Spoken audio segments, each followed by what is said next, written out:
All right. Hello, everyone. Welcome. I'm Sarah Freeman. I'm the Director of Exhibitions at Brattleboro Museum and Art Center. And it's my pleasure to be your host for tonight's artist talk with Delano Dunn, followed by some conversation and a Q&A with all of you. Admission for this program is pay as you wish.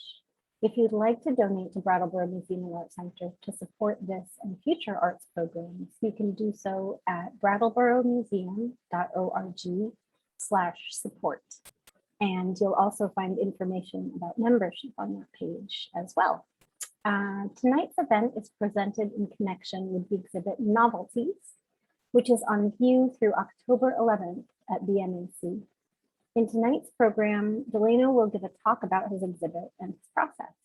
You're welcome to ask questions at any time, and we'll save time at the end for Delano to answer them. So bear with me a little bit. This is my first time facilitating one of these events.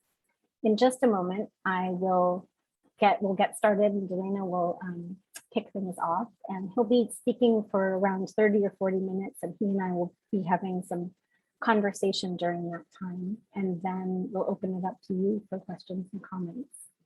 To submit a question or comment, if you're here via Zoom, please use the Q&A button on your screen, and you can do that at any time, and we'll get to them at the end of the talk. If you're watching on Facebook Live, you can type your questions or comments there, and we'll keep an eye on that too. So that's the kind of basic housekeeping stuff taken care of. So before Delano gets started, I'll just do a quick intro, and then I'll ask him to unmute and get started. Okay, Delano Dunn was born in Los Angeles, California. He received his MFA in Fine Arts from the School of Visual Arts and a BFA in Illustration from the Pratt Institute. Through painting, mixed media, and collage, Dunn explores questions of racial identity and perception within various contexts, ranging from the personal to the political, and drawing from his experience growing up in South Central LA. In addition to his exhibit here at BMAC, his first museum solo show, Delano Dunn has exhibited in New York City, Los Angeles, and Buffalo, New York, among others. Features and interviews include the New York Times, Vice Creators, Black Lives Matter, Art Noir, and Black Artists News. He has completed residencies at Project for Empty Space in Newark, New Jersey, the Wassaic Art Residency, Space at Ryder Farm, and Arts and Public Life in Chicago, and has received several awards as well. His works are in numerous collections, including the Studio Museum of Harlem. He lives in Chicago, Illinois, with his wife and 2 children. Delano, thank you so much for being here tonight. It's great to see you, and I'll turn it over to you, and I'll kind of pop in now and then. So I'm going to leave my camera on, but I'm going to mute myself. Okay. All right. Well, thank you all for tuning in today for the talk. Thank you, Sarah, for inviting me. Mess up any names. Thank you, Danny, as well, for inviting me here. And thanks to Kirsten for setting this up. It's an honor to be here and to talk to you guys about the work. So as I go along, please, if you have any questions, put those in the chat. I'm happy to stop and talk about them. Hopefully the talk will feel more like a conversation between me and Sarah or whatnot. We'll try to make it fun and not so formal. All right.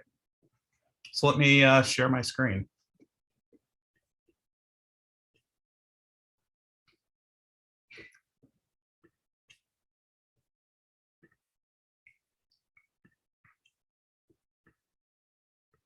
All right, get this out of the way.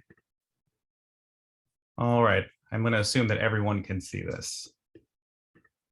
Excellent. Okay, so yes, show is called Novelties. I'll explain how I came to that title maybe when we actually get into the work, but I thought it would be good to start off showing previous work to give you a better idea of how I worked in the past, as well as just an opportunity to talk about materials and to sort of get some of that housekeeping out of the way. So as Sarah was saying, I'm really focused on the Black experience, particularly the non-monolithic Black experience, experiences that aren't, or challenging the idea that all African Americans have the same experience, you know? And so my work investigates that. My work also investigates a lot of cultural history, and in particular, with this body of work, it's all about food and a couple other things with Paradise. But I wanted to talk, a little bit about the materials that I use in this particular work, which is pretty new, called kit number 83561 by a company named Good Shepherd. It is a cross-stitch kit for making a country doll / pickaninny doll. And it's things like this that I sort of look for to investigate in the work. You know, this is something I came across randomly at a thrift store. And I think this kit came out maybe 20, I'm sorry, not 20, but like, 1990, somewhere around there. And you see that these sort of things are still very much prevalent in society, even though it was like the 90s. So that's kind of how my practice works. Here's another recent work where I'm using found objects. I'm also using wallpapers and different materials that have been researched, like the gentleman in that sort of right side of the page is from a racist advertisement back around 1911, somewhere around there. So I just thought that, flipping through a couple of these and talking about these things would help give a better base for understanding the work. Another interesting thing about the way I work is titles are very important to the work. Titles can be influenced by a lot of different things. They can be influenced by music that I've listened to. It can be influenced by a text that I've read. Normally, my work is heavily influenced by music lyrics. In particular, those lyrics can be used for titles. So let's see. Oh, that's a text. For this particular work, Fire Next Time, that's a text. That's from the essay of James Baldwin, The Fire Next Time. But that's how titles are usually picked for the works. They're from some sort of text that I've read, which is usually the case, or a lyric or whatnot.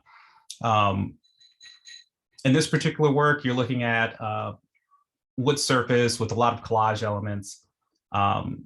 And I try to find imagery that sort of supports the ideas and the themes that I'm trying to get across. And that research takes a lot of different forms. It can be something as simple as, going to the library, picking out a few books, or going to a picture collection and going through that picture collection to find images that sort of speak to me. It's very rare that I try to find something online. I like to have images that are at very high DPI so I can scan them, blow them up really big, and use them for the work. But unfortunately, in the making of this work, Gumbo and Rue in particular, which I'll talk about, I didn't have access to those normal facilities, and I'll talk a little bit more about how that affected the work. All right, so we'll start with Paradise. And Paradise was not the first works that were made for this show, but they're important to talk about because they're also a response to why this show was made. At the time I started working on Rue and Paradise, I had a residency at APL Arts and Public Life in Chicago. And it's an amazing organization. The resources offered by APL are phenomenal. I would encourage any artists out there who are operating in the Chicago area and are an artist of color, you should absolutely look into their residency program because it's fantastic and it's full of a ton of support. So I started that residency late 2019.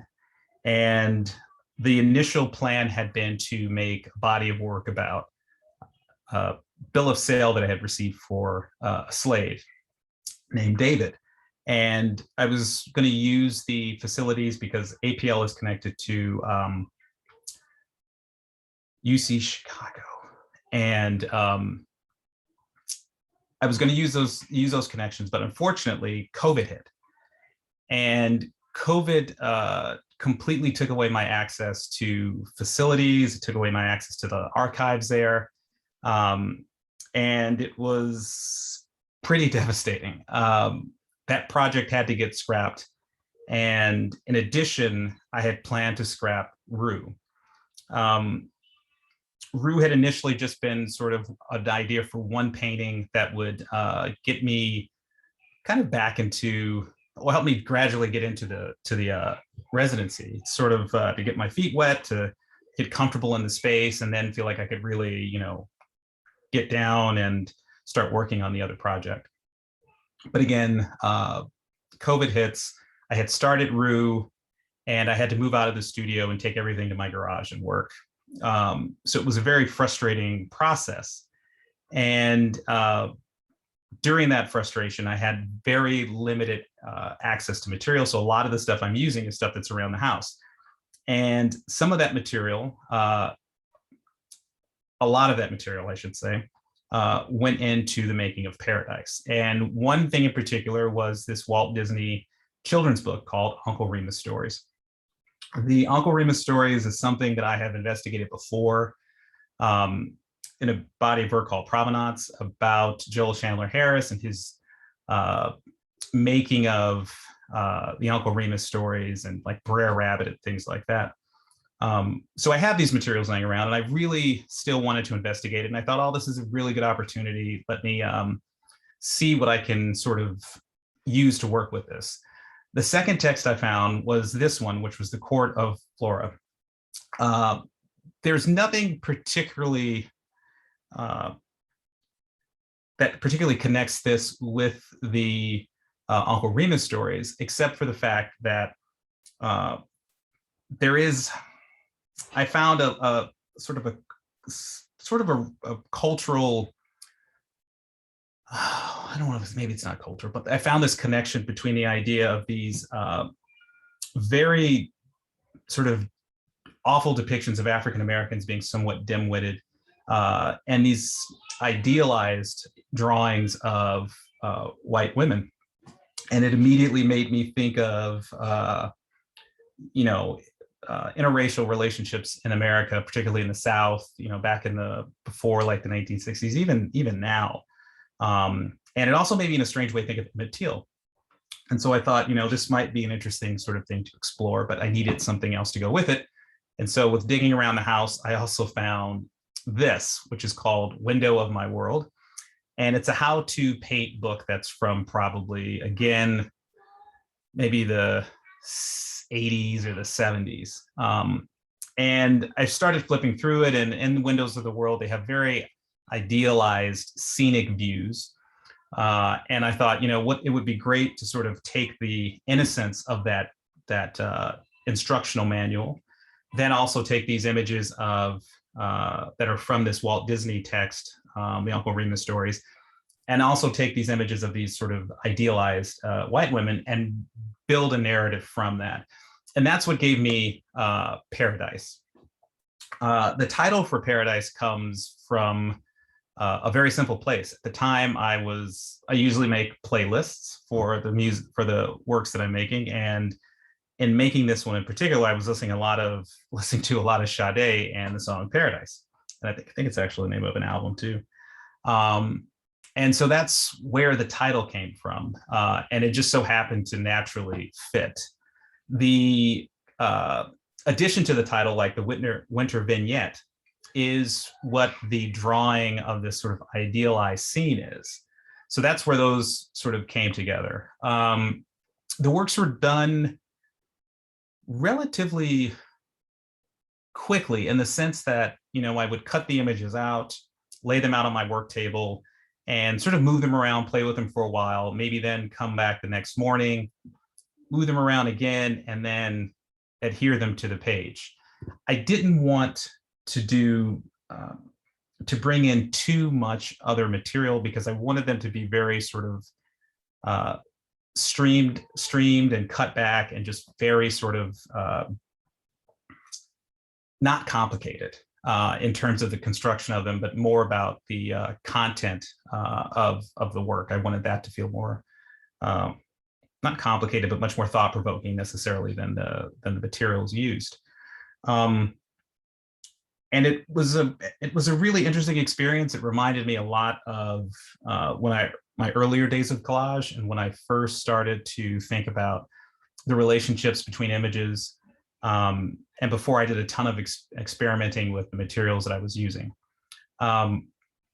The size was dictated strictly by the pages that were cut out from the How to Paint books. And I had gone back and forth about maybe actually painting in some of this, because in the past I had done some work that included paint by number sets, but it didn't seem right. Something about having these black and white images just seemed to show the polarization of America at the time, and even now. There is no sort of middle ground this sort of common middle ground that people can meet at. And that's, a lot of my thought process in terms of making these works.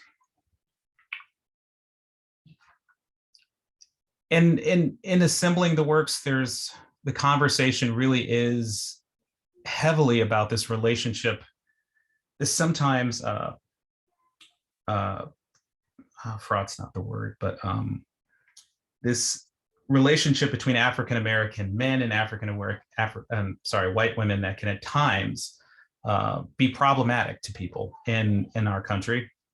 I myself am in an interracial marriage and have at times had people look weirdly at us as we're walking down the street. And I wanted to sort of get into that complexity and sort of talk about that complexity. So I'm doing my best here to find these reactional images of these cartoons, because they're so exaggerated. They're so over the top in terms of what I feel their representation of African-American culture is, and have them communicate with something that is designed and illustrated to seem so perfect and pure, and their response to it, not knowing how to act around it. And it's something that has led to a lot of problems, and particularly the lynching of Emmett Till. And it was on my mind a lot for making these works, just because I guess at the time we were also dealing with George Floyd, I think, was also sort of just coming into the picture, the incident. So these sort of things these racial relationships were pretty heavy on my mind at the time that I was making these. Let's see. Yeah, let's move on to Rue. So Rue is a work that had pretty humble beginnings. I just really wanted some gumbo, and it was at a time everyone's locked indoors. You're not really able to get out because you're fearful of catching COVID. And initially, I had part of the residency at APL was to do a public program, and my public program was going to be a gumbo social, where in my studio I was going to invite people in, and I would have gumbo prepared, and they could do sort of this open studio and watch me make the gumbo, and then enjoy the gumbo and break bread with people in the neighborhood and whatnot, and sort of have this very communal community outreach. The program was scheduled to happen right before everything shut down. And so it got shut down, and I thought there's got to be some way to still make this happen. And that ended up becoming a gumbo social that we did virtually online, which I think you can find at the APL website. So I just really wanted some gumbo. And I was thinking about it. It was on my mind. And I thought, hey, let's just do, gumbo is very expensive to make. Making a huge pot of it, on the fly is not recommended. And so I thought I'll just make a painting about it. I'll just make a work about it and see how that goes. And so I started with, these are images, by the way, of my mom's gumbo. I didn't have any images from when I made the gumbo, but these are images my mom sent me about her Gumbo process, which is very lengthy. And if someone has questions about it, I'm happy to answer questions about Gumbo. So the first painting that I made for this was Untitled Lard. I know I talked a lot about why I choose or how I choose my titles, but for these works, I spent what felt like a year trying to come up with titles for them. And I don't think I had official titles until I sent them off to Brattleboro. And part of the reason was because the experience in making these works was so unique and very difficult and jarring. And so I could not really land on a place that I liked. At the time when I was making the works, I had been listening to a lot of Hall & Oates, and I couldn't find a Hall & Oates lyric that worked for each title. And so I just stayed with Untitled. I had a conversation some years ago when I first started practicing art with my aunt, and I remember her saying, you know, I don't like people who call their work Untitled because it's lazy. And I agreed with her at the time. But now in hindsight, I think, now I kind of get it. Sometimes you just don't know what a piece is going to be titled until much later down the line. Do I think Untitled Lard is what this will stay? I don't know. I think at some point, you know, maybe in a few years, I'll say, I think I finally know what this is going to be called. And I'll go ahead and change the titles of it. So I start this one before the studio is shut down. And in the beginning, I'm thinking I want to have this opportunity in this new space to make some work. I have a lot of support. So why don't we try to bring in new materials? You know, I keep my studio as though it is sort of this lab, experimental lab, in which new materials come in, there's a testing process, and then we see how these things are all going to work. With Rue, I didn't think I had that time because I knew I was going to do a much bigger project. And so I just decided, let's just bring in some materials, bypass the testing process, and see what happens once we put it on the canvas. So a new material is used in the work, and that is the silver blob that you see in the top right corner. And in now saying this, I'm realizing I didn't really talk about materials at the beginning of the talk, so I will do a little bit of that. Usually I use a multitude of things. So there's vinyl that's used, there's wallpaper that can be used, there is cellophane that's used, tape is used, shoe polish is used, sometimes glitter can be used. And when dealing with all of those materials, I have to use multiple different glues to sort of keep all of these things together. And the final element of usually the way I work is I use resin, because resin was the only thing that could encase everything and make sure everything stayed together. The shoe polish is not a stable substance, so it does shift depending on the temperature and the humidity of the space it's in. And I particularly like that. I like the fact that the painting in a weird way is always changing and in flux. But I know that for people that can be very scary. So that's why the resin is used to sort of keep everything together. So I thought I would add the silver roofing material instead of the shoe polish, because I'm thinking about this recipe. I'm thinking about my experiences as a kid with Gumbo and how important to me it was, and how I like to protect that recipe. You know, when we were kids, it would become known that my mom was going to cook some Gumbo. And so people would just randomly start stopping by the house and talking to my grandfather and my grandmother in the hopes that they could cue themselves up to get some Gumbo. And, you know, I started to become protective of it because clearly it was liked a lot, which it should be. And I didn't want to sort of lose that recipe, and I didn't want to lose control of that comforting thing that I had known so well. So I thought a lot about that as I made these works, and I wanted to find some material that seemed to be protective, to seem to deflect what you might call something that's negative. And I thought about roofing material. I thought, well, black roofing material is fine, but it looks a little too much like the shoe polish. So why not try the silver or the aluminum roofing? And that is how the silver material got in there. And, I like to think of it as, we use it as this sort of way of preventing homes from heating up, deflecting sunlight, and, helping to keep, energy costs down and whatnot, and stable temperatures and spaces. And I thought about how it is this protective element, and that maybe I can sort of manipulate the material to use it as a metaphor for protecting or putting up a barrier or a block from people sort of appropriating this recipe that I had grown up experiencing.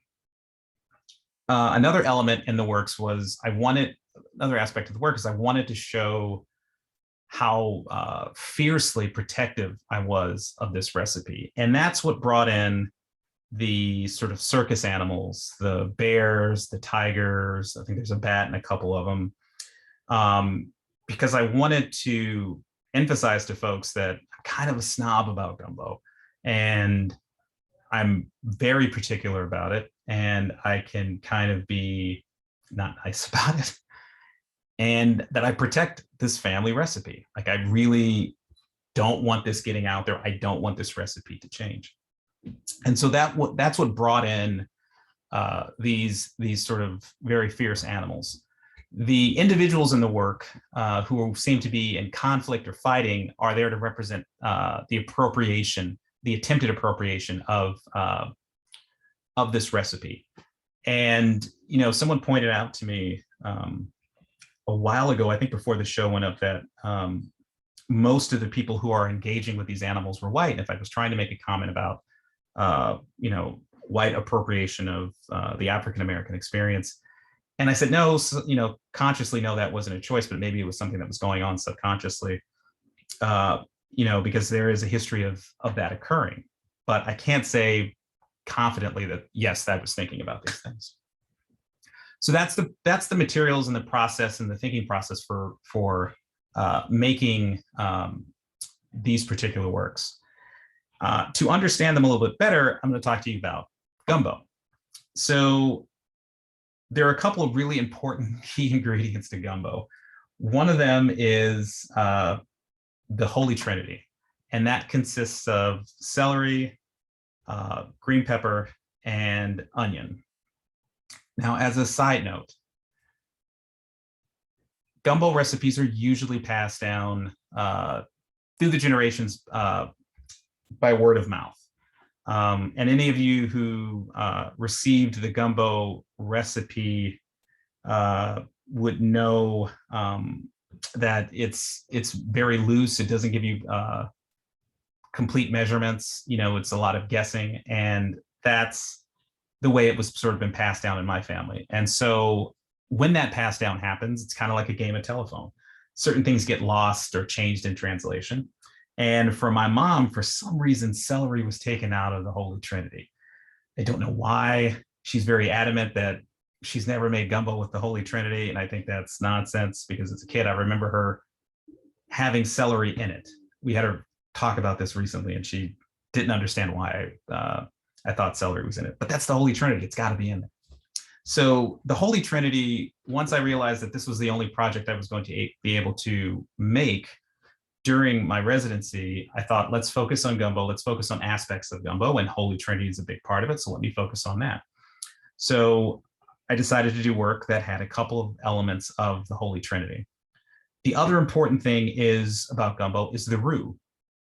There are multiple ways you can make Gumbo. There's a tomato-based Gumbo, and then there's the roux-based Gumbo, and I think there's also like a sort of a broth, chicken broth-based Gumbo. I grew up with the roux-based Gumbo. And roux is simply just lard or fat, oil, or butter with flour, cooked at a low temperature for a very long time while you constantly stir it. A roux can make or break your Gumbo. So you have to be really careful. You sit in front of a stove for 45 minutes to an hour, just turning and turning, and so that the roux doesn't break. And what that means is you start to see black flakes in the roux because it starts to burn. You're not moving the fluid around enough. So it's starting to burn and your roux broke, you got to throw it away. So I thought, all right, I'll do something that involves the ingredients of the roux. And finally, I thought about gumbo filet, which is something that we used. You don't always have to use gumbo filet. You can use okra to sort of thicken things up and add a nice base flavor to your recipe. And I thought, well, let's do the gumbo filet, which is dried and ground sassafras leaves. So within each work, you also have a part of those ingredients. So with this work, there is Swift's lard, which was a popular lard brand. I didn't pick this particular brand for any particular reason other than it was difficult to source images. As I said earlier, had I had access to everything that I normally have, I would have been able to sort of pick a lard that maybe had a little more significance to my background and, you know, growing up. But because of COVID, it was difficult to even find an illustration of the lard. So that's where the image of the lard comes into it. So each painting has, in most cases, has some aspect of either the Holy Trinity, the roux, or it has sassafras. So this one, Untitled Onion, again, just follows suit from the same title, Untitled Lard. And in this one, you have an onion. Again, you have the presence of the aluminum roofing material. You have this bear, which clearly has prevented this individual from taking something, and the cub is there, and that's there to sort of represent the idea of a parent maybe passing down this information or this recipe to their child. The rainbow within the work acts as a disruption. It sort of serves as confusion in these particular works. You know, at the time of making the works, again, it was a very confusing time. There were a lot of things, there was a lot of lack of confidence in making the work. And I think that's really just because of COVID and not knowing what to, or, you know, not knowing what to expect or not knowing what to do because it was just so foreign, you know, to everybody. And so that starts to represent that in the works, not consciously, but subconsciously. And the works also have a rougher sort of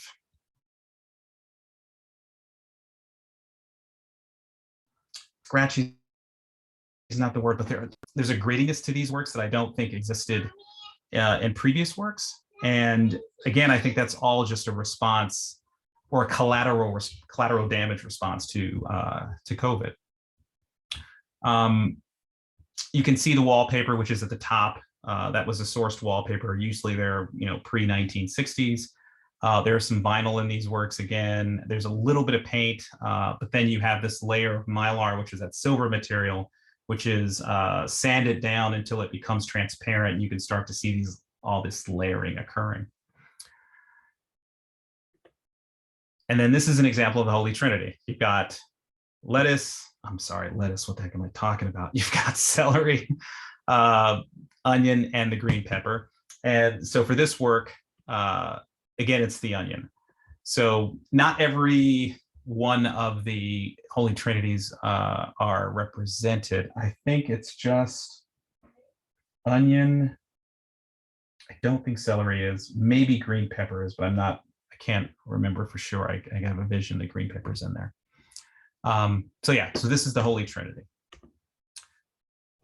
This one again follows the same suit, Untitled Sassafras. And this one again is, I think, a good example of that sort of gritty, frantic aspect of making these works during that time. One thing that was interesting about working with the roofing material is not having a great deal of control over how the material responded with the resin.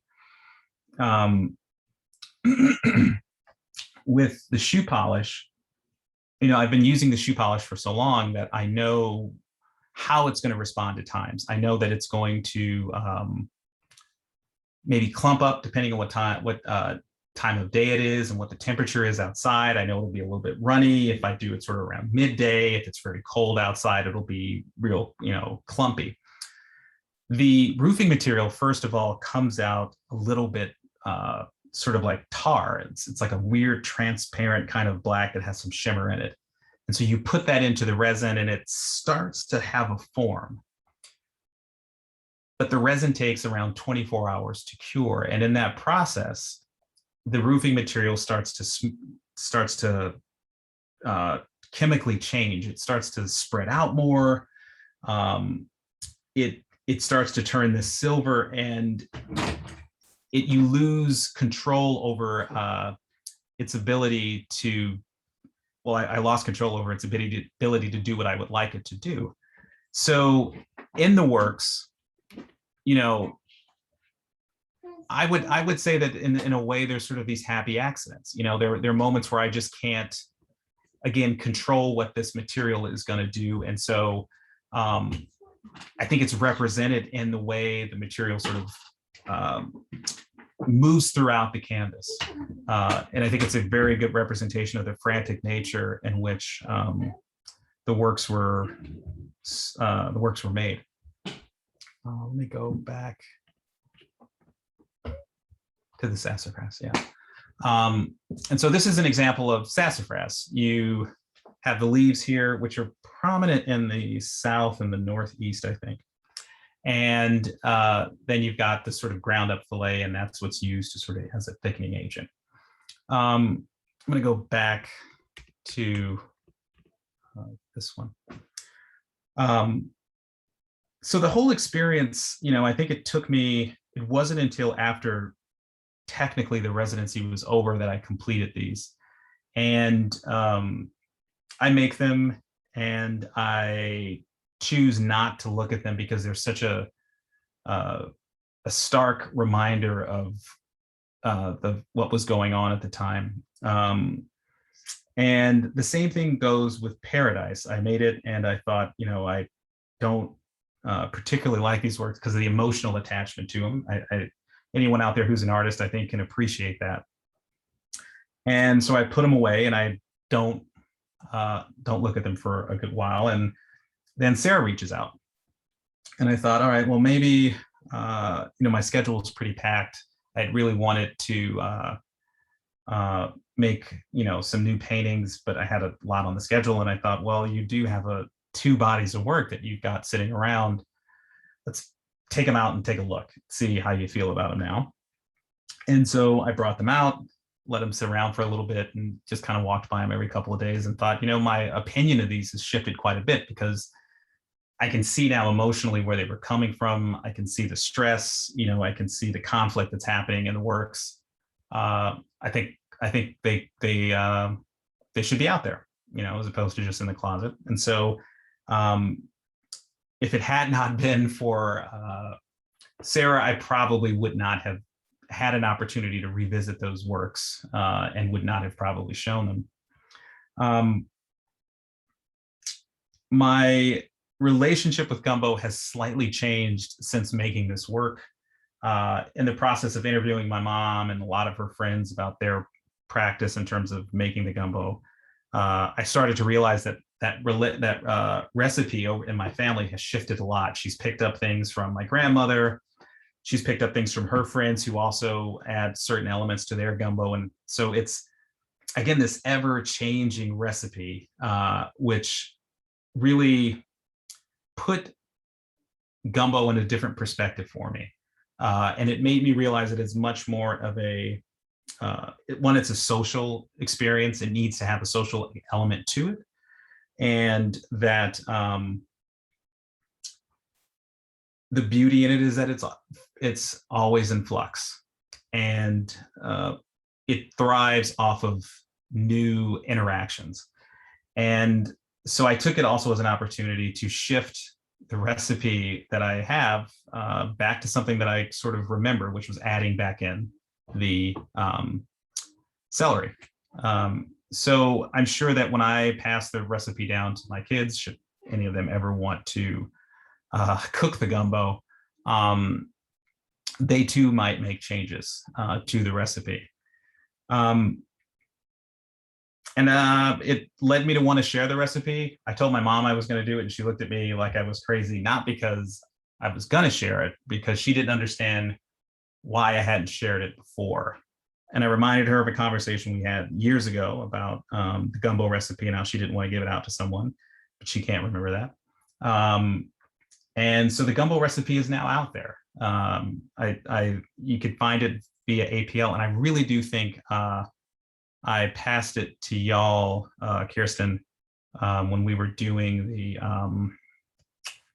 the pie social. I think I passed it off to you guys for that. So yeah, so the recipe has been passed on, and even going through that process of sending it out there to folks, things had to change. Measurements had to be a little bit more exact, and so the recipe has cleaned up a little bit.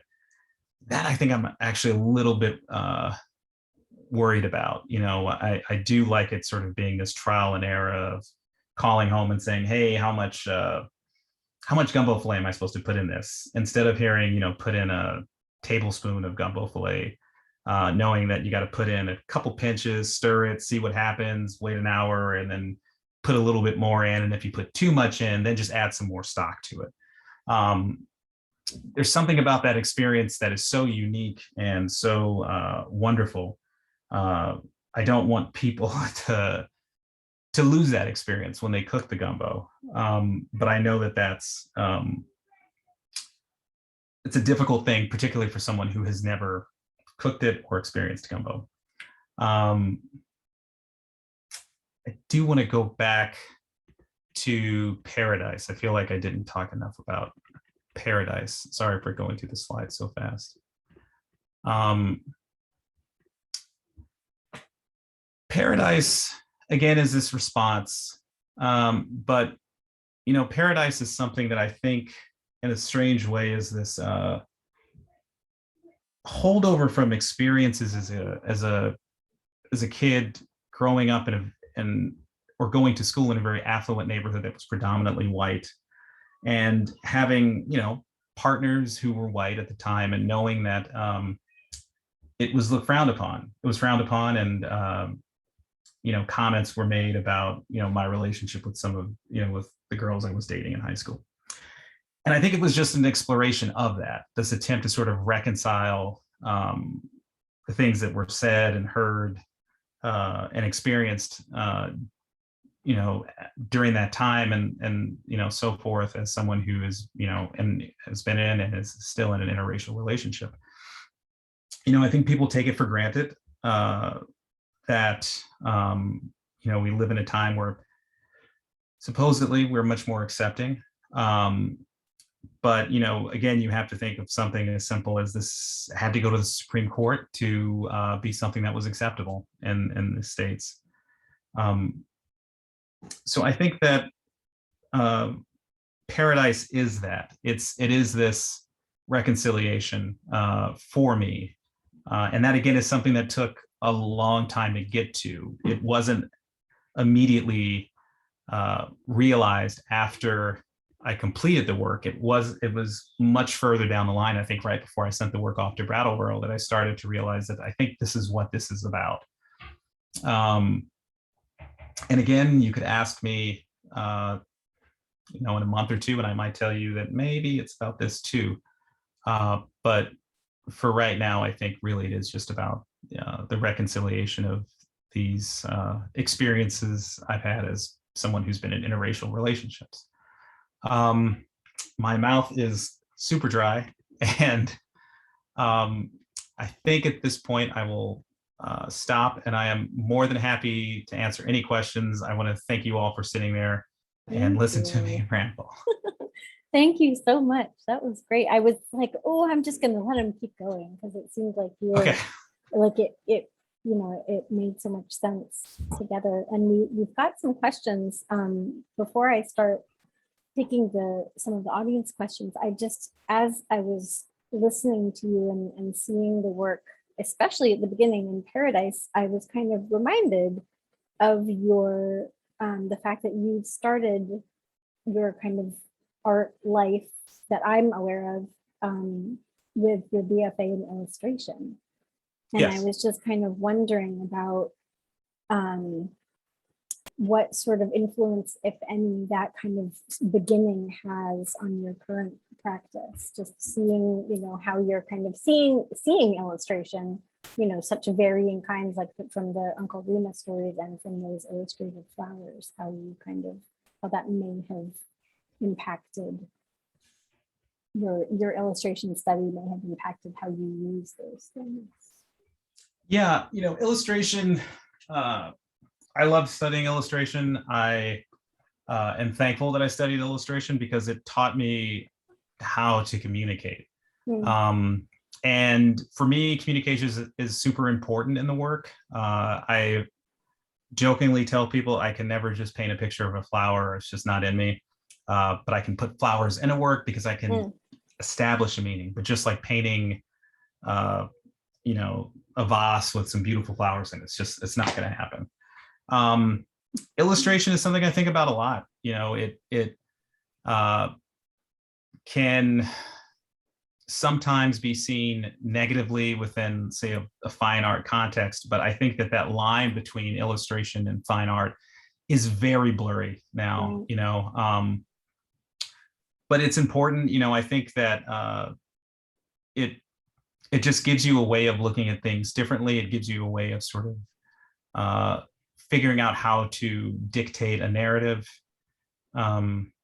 and to approach ideas in a way that's unique. You know, you're trying to communicate to a lot of people and with illustration. And so there are certain things you have to subtract from, say you do research, you have to subtract from the research, and certain things that you have to emphasize more.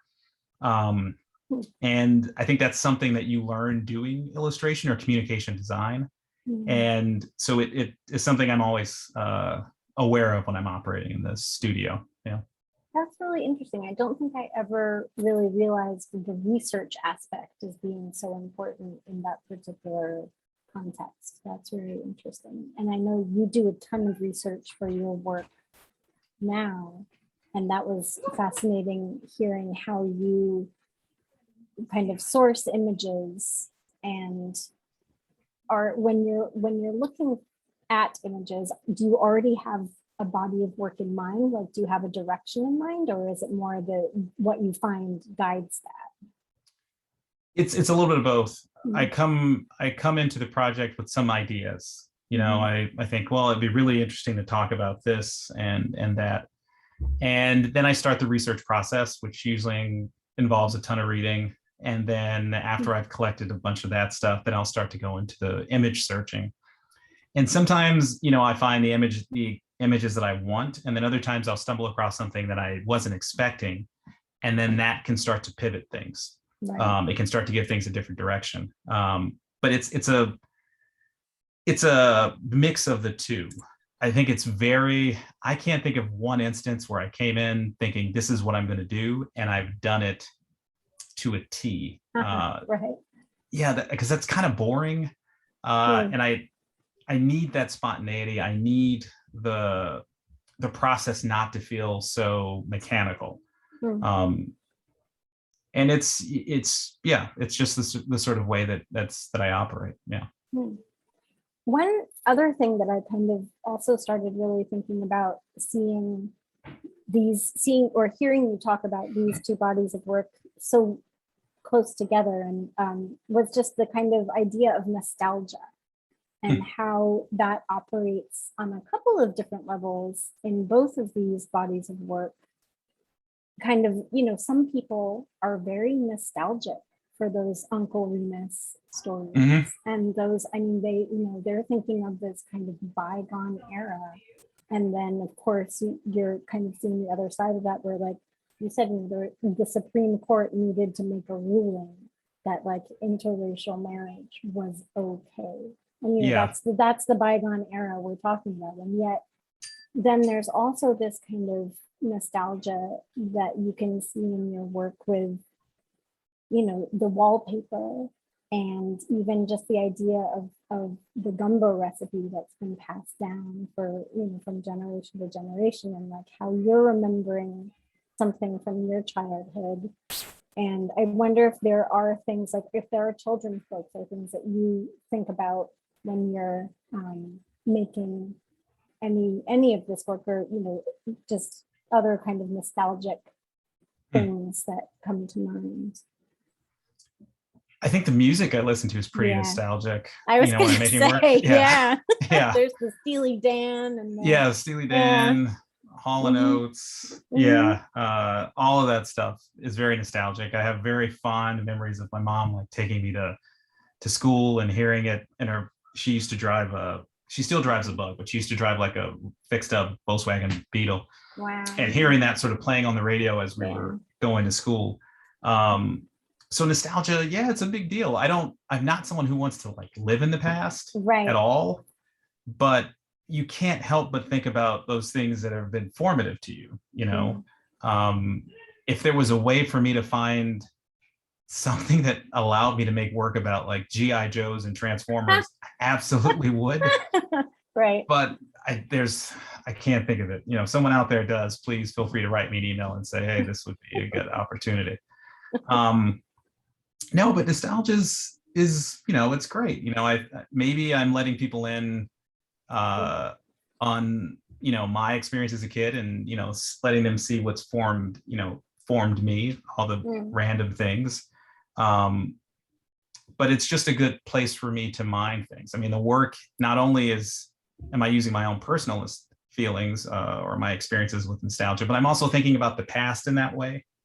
For some people, the past can be nostalgic, like, the good old days, but for some, that nostalgia can be very negative. So the nostalgia can operate on those two planes. Yeah. We have a question here from Troy Freeman, who writes, I'm sure I was like, I wonder if this is because it feels like this person is doing a good job of getting you to talk about not nostalgia, but very recent history. And Troy writes, were you inspired to create anything in relation to the last 4 years of all the civil unrest, white supremacy, etc., as it mirrors riots in LA and other points in Black and brown history? Oh, wow, Troy, that's a good question. I know that I have made a couple of works over the last 4 years that do get into it. It's not how I normally operate. If I'm going to make something about, say, George Floyd, it would be through the gaze of the past. And you could say that Paradise touches on aspects of that with Emmett Till. But it's very rare that I will do something about the immediate present, because I think that you need time, you need distance to sort of figure out or to really understand what occurred. And I don't feel like I'm in a place to make a proper judgment about things or comments until I get that distance. I didn't feel comfortable making work about the LA riots until relatively recently. I think 2019, I think, is when I started making work about the riots. And even that felt a little too soon, when I was making it. So about the social unrest that's been, going on in the country of late, I don't, what am I, 43 now? I don't see that happening until maybe I hit my 60s or something like that. It's just, I just need time to process it. There's so much constantly changing, that you need just a little bit more. For me, I need a little bit more stability before I can really sort of plow into something like what's going on now. Yeah. Troy's following up and saying that he misses you and you're still the best. So that's good. I miss you too, brother. I miss you too, man. We worked together, and nice. It was a heck of a lot of fun. Yeah, working with Troy. Nice. Yeah.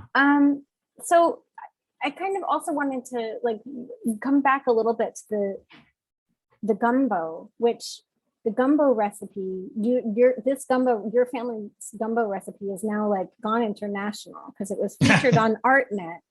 So Yes, there's it's an out there. article, Yeah. So if you go to the museum's website, you can find an article about Delano's exhibit where he shares the gumbo recipe. So everybody can definitely go and check that out.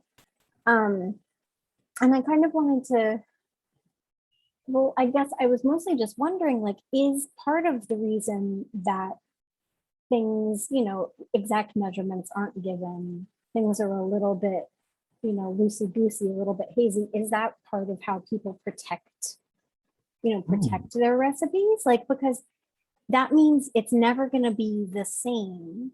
So it's never going to be like, someone will be like, yes, it's good, but it's not as good as, X, Y, and Z's because they do this something special. And only that one person knows, like, oh, I make my gumbo with this extra bit of, X, Y, and Z. So I wonder about these different ways that people have of kind of, holding back those things that maybe make things a little bit special.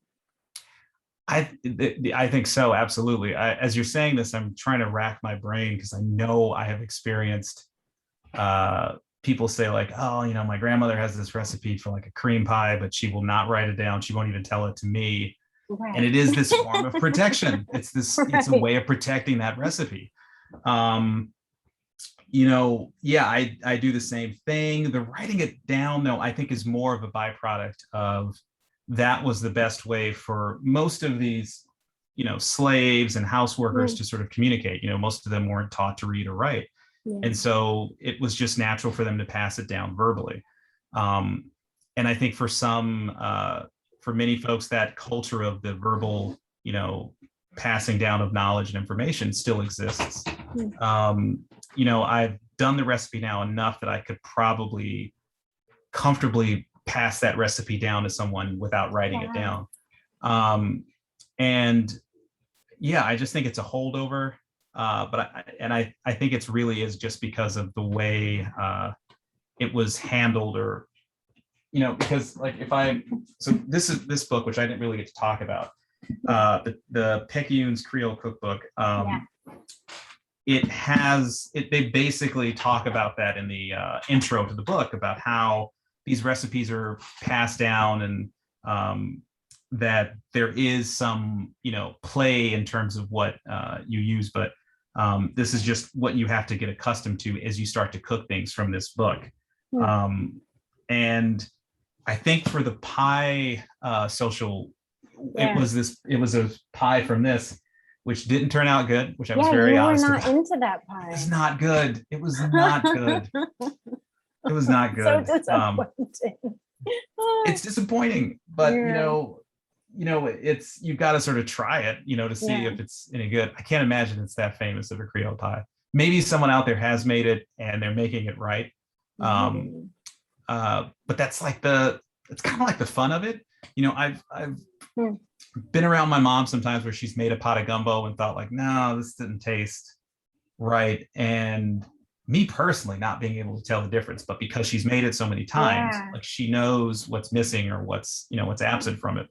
And so that's kind of the fun, testing your knowledge to see if you can still remember it, and maybe remembering like, oh, last time I didn't put enough salt in this, or, there just wasn't enough shrimp to put into it. So, yeah. I'm also always so fascinated by the non-traditional materials that you're mixing up into your work. And just, you talked a little bit about how you're using them, but I'm really curious, like, how did you even get to that point? Like, how did you get to the point where you're like, shoe polish, of course, this is what I'm going to use? Like, how did that even come to pass? I think I had been an illustrator and had left it, and you're out of college, and I had been primarily trained as a traditional illustrator, so a lot of painting and drawing. And I started to get bored with those materials. And so I thought, why not just see what I got in my drawers and, my art drawers, and see what I can do with that stuff. And I start pulling these things out and I don't know what to do. And then I start thinking about my grandfather, who was a jack of all trades and had this unbelievable ability to take an absolute piece of garbage and make it into something functional.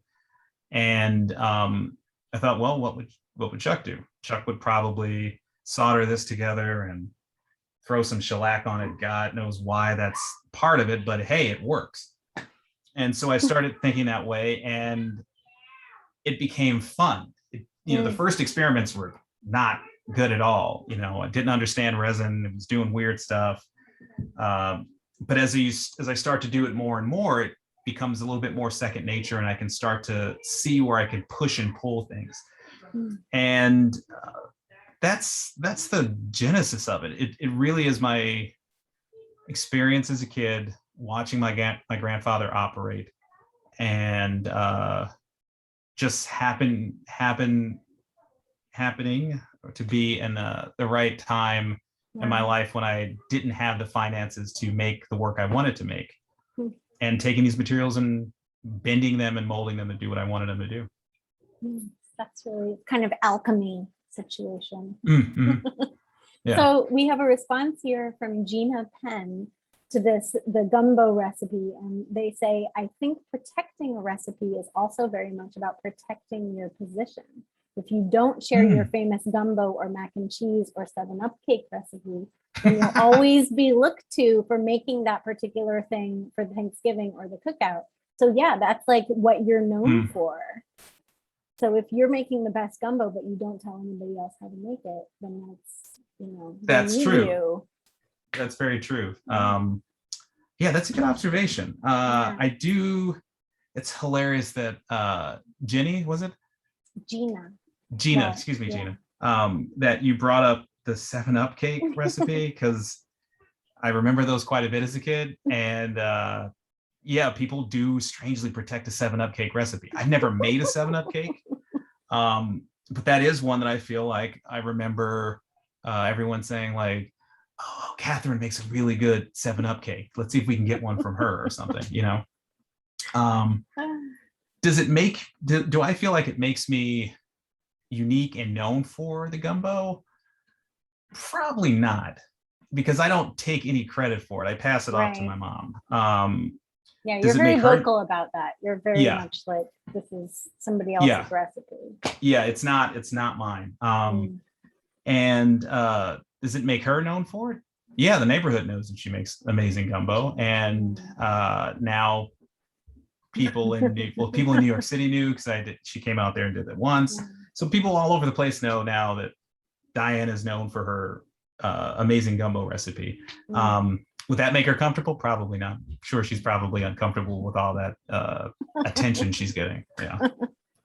I like the idea when you were talking about how when people knew she was cooking, they'd kind of make excuses to like stop by and hang out on the off chance. But like they'd have to pick just the right time, right? Because gumbo takes a long time. So you'd have to kind of know when to stop by.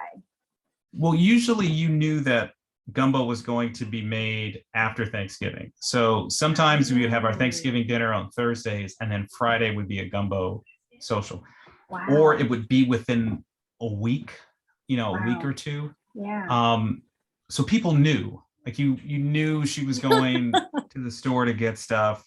The family, we were a big family, and everyone had different circles, but one of us would spill the beans, not really spill the beans, but would say like, oh, we're having gumbo. Oh, good night, honey. Good night. Spill the beans and say, oh, someone's making, Diane's making some gumbo. And so then, the whispers start, and people just start hanging around the gate, waiting for someone to come out of the house and go, yeah, here, Mrs., I hear Diane's making some gumbo. And that's just basically how it sort of starts to spread around. The right place at the right time. Absolutely. Yes, it has to be like you and your material exploration just had to kind of happen at the right time. Yeah. Right. Yeah. Well, I don't know if there are any other questions out there. You should get them in. This has been really, really fantastic. Thank you, Delano. Oh, Are there sure. any other things you wanted to touch on, or? No, Yeah. I'm really glad that the work speaks to folks, and that it's hopefully making them, particularly with the gumbo, making them sort of giggle or something like that, or thinking about something that a recipe that's that important to them, or maybe reminds them of a time when you can sort of hang out with your family and experience it. Like for my family, it's a big deal. Everyone sort of hangs out at the kitchen, and a lot of my fond memories are watching my mom cut up tons of onions and tons of celery and making those things. And so it gives you an appreciation for those experiences. And that was what we were trying to do with the pie social, is just how nice it is to have a community, whether it be family or extended, and experiencing those moments. And maybe in that sense, it was fitting for the time, Right. a moment The where Zoom we were, pie. yeah, like this moment when we don't have as much access to, being around people and appreciating those shared moments. Maybe I could foresee that was coming, and that's why I made the Gumbo project. Maybe. Yeah, just kind of like, hey, everybody, you're going to really, want to remember and value these moments of connection. Yeah. Yeah. That gives me another reason why to like the work. Yeah, that's so interesting to hear you talk about that. Like, don't want to look at this for a while, and I'm glad that we kind of pushed you to do that. But yeah, that's really interesting. I can see why. I mean, what a difficult time it's been, and we're really lucky that you got such good work out of it. It's wonderful. There's such amazing work that came out of the pandemic, or which is still coming out of the pandemic for folks. And it crosses so many different things. It's not just about being stuck in the studio. It's exploring, mental issues. It's exploring social issues, gender issues. And it's interesting to see that it took something like this to really sort of allow for these things to sort of come out and be discussed and works. Yeah, it's pretty incredible. It's going to be interesting to see how things change and don't change, and continue and roll on. But you also have an exhibit up right now in New York. So, that's true. Yeah. Snowfall in LA is currently up in New York at Montague Contemporary. It is a work that is also about, this is about the collateral damage of COVID, and about my experiences and through stress and struggling with mental illness during that time. So it's a really personal work. Not that this work isn't personal, but it was a body of work that I think is probably the most personal work that I think I've ever made. And so that's up now, and that's up through October 28th, I think. Wow. And there's also some work up at the Wallach Gallery in Columbia. Nice. A mural that's up there for a show called The Way We Remember. So if you're floating about New York City, please do some jaunting and do some gallery hopping and take a look at those two works that are up. That's awesome. Thank you so much. I really appreciate you taking time to talk with us tonight. Thank you so much for having me, Sarah. This has been such an awesome experience. I find myself just in wonder sometimes that the relationship started years ago. I know. At an open studio. I know. Yeah. It's just the right place at the right time. Exactly. It just shows you how things kind of work. And I'm just very appreciative of the opportunities that Brattleboro Museum has given me. And it's been awesome working with you guys. Wonderful. Well, thank you. And I'm just going to say a couple, give people some reminders about the show, and then we'll sign off. I just want to let everybody know that the recording of tonight's event will be available on our website within the next day or two, and that will be at brattleboromuseum.org. And while you're there, you can check out the recordings of the other events that we've presented online over the past year, including the Pi Social that happened in July. Feels like a long time Was it ago. July? It was July. Yeah. Wow. I know. So you can Wow. find those on the website under the events and then the video archive. And if you happen to be in Brattleboro, I encourage you to come to the museum for an in-person art experience. We're open Wednesday through Sunday, 10 to 4. Admission is on a pay-as-you-wish basis. And the last day of the exhibit is actually Monday, October 11th. That's Indigenous Peoples Day here in Vermont, and we're open for that holiday from 10 to 4. And it'd be a great chance to catch Delano's show while it's still here. Just a few more days, we're almost through. It's kind of incredible. Yeah. And if you enjoyed tonight's event and you want to make a donation to support this type of free programming, we would be very grateful for that. You can do that at the website.